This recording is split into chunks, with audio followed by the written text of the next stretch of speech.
Alright, so we got a few cards. So for this, we used the card creator, generate a bunch of images, and we sent it off to make playing cards.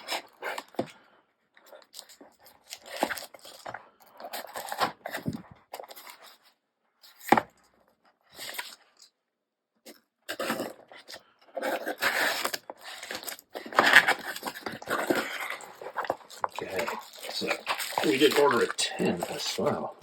Nice. Random packaging, put that aside. Okay.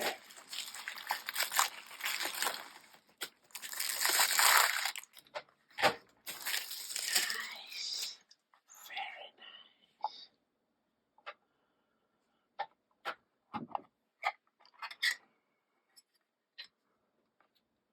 Okay. Okay, so you can see there's a few little white edges here. So that was because I had the card border in.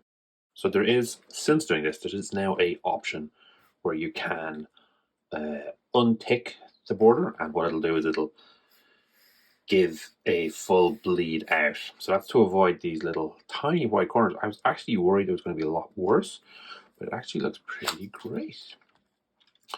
So we've got some universal cards, Crimson Court. Okay, so again, you can see there's a little bit of bleed around the side. I'm not too worried about it, and in the current version, you just tick that box and that problem won't happen again. That's pretty cool though. So I did a bunch of Curse City stuff. So these are all cards using the Curse City models. Oh, there's King Morlock, there's Prince Tufal, and then I gave it a nice Curse City style background. So we got a ton of these. Ooh. So Rhaegar the Wolf as a Vampire Lord. Nice, nice, nice. Vag's gear, of course, already had details. Seneschal. Okay, and these were simple enough ones. So another one of the options that we have is to remove everything. So this was just the background, and then I saved the image up. So again, you can see those white edges. So it's a background, and then under the custom background section, there's two tick boxes. If you do those, you'll be able to just essentially just put an image over it. And here, what I did was for the bad guys, I put together 3 cards, so I can just easily remember which group they're in. So yeah, I can have it like that, or some way of indicating. I just thought it'd be something nice. I may or may not use it. Kind of nice.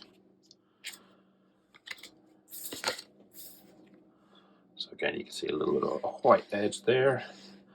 That's something fixed if you remove the borders. Okay. So this was just a generic back, so this is the same as this card tin. Quite like this one.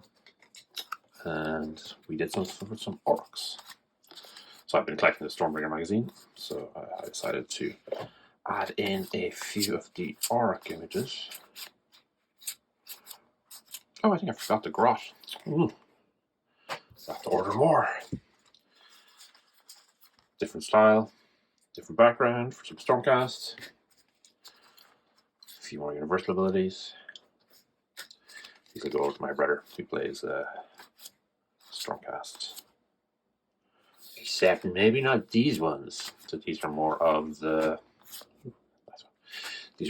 Curse City fighters. So I forgot to do the name on him.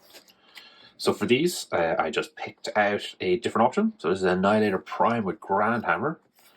Jensen Dark is a Cenari Lore Seeker. Glario is an Asharian Tidecaster. So these are all all over the place. But they're all heroes. So basically whatever warband you go, you can kind of pick 2, or maybe 3. So if I were to take Imelda, Glario, and Jensen, perhaps, Jelson, I would be doing that. I would be picking from any of these warbands. So what I could do is I could, just add in a few more of these fighters because they're all from the same Stormcast warband, and then go to town. So yeah, definitely like a cool thing to do. I'll be able to use those Curse City fighters. More Curse City, more Curse City. So a couple of things that I made mistakes on for these, I'll just show. Okay, so here's one where I messed up the name. I should have put his name there, and then the subtitle put the other option. There is another option that I wanted that didn't actually get actioned, that I didn't do. Yeah, if you look at these guys, we actually have the names listed under the rune marks, which I think is super handy. So there is a tick box for those, so you can do it with these Curse City ones. It's not a big deal. I mean, we know that's a hero and that's a mystic. The rune marks aren't too bad, but it is kind of nice to have an idea for them. This is one of the special characters that you get with the Stormcast. So Silas Beastbane, my brother, does have a version of them, so it would be nice to do up a particular card. These options here, so the background is just, there's like a green one in there. It's kind of cool and Stormcasty. For this card back, you can maybe take the background, click the custom options to remove the border and remove the frame elements. So the frame elements would be, all the numbers and the weapons and stuff. And then you could download that and use Photoshop to add in these extra ones. Or alternatively, what you can do is you can load up a fighter image of, say, this symbol, make sure it's PNG, so it's got the transparent background, move it into the center, and then save it, and then load it up with a custom background again, and then load in the Warcry image, move it to position, put it down, save it as custom background, or save it as background, and then load as custom background, and then bring in the logo. So you can kind of layer up the items using the tool. You don't have to, obviously. Using GIMP or Photoshop or something like that is going to be a lot better. But yeah, I'm very happy with these. Okay, so we have obviously a bunch of Stormcast, and we also here have Calthia's Truth Seekers. Am I missing one? I might be missing one. That would be unfortunate. Oh, the birdie, of course. And then we've got her abilities as well. So again, this might be something you might not be familiar with.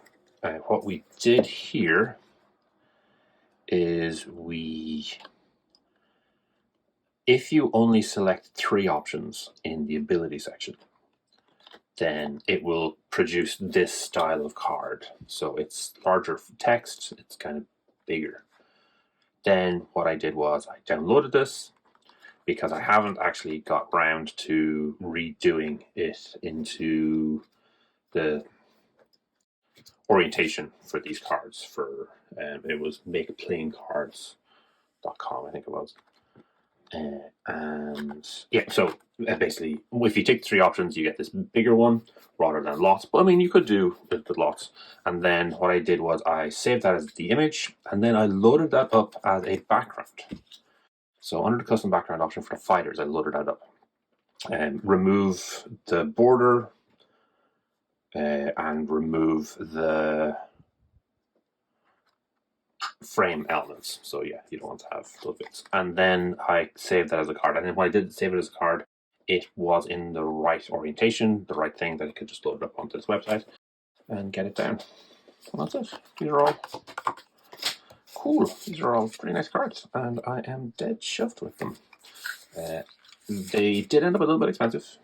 I think it ended up about €40 at the end of all things.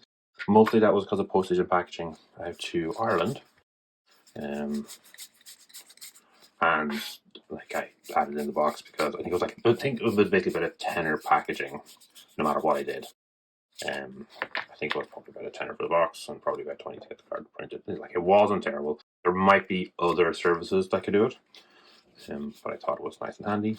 It let me do the additional variant options for the card backs, so I didn't have to have the card back the same every time, which was very nice.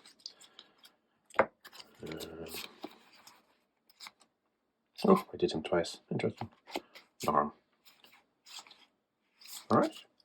But yeah, I'm dead shift to them, very happy with them, and I will definitely be getting more.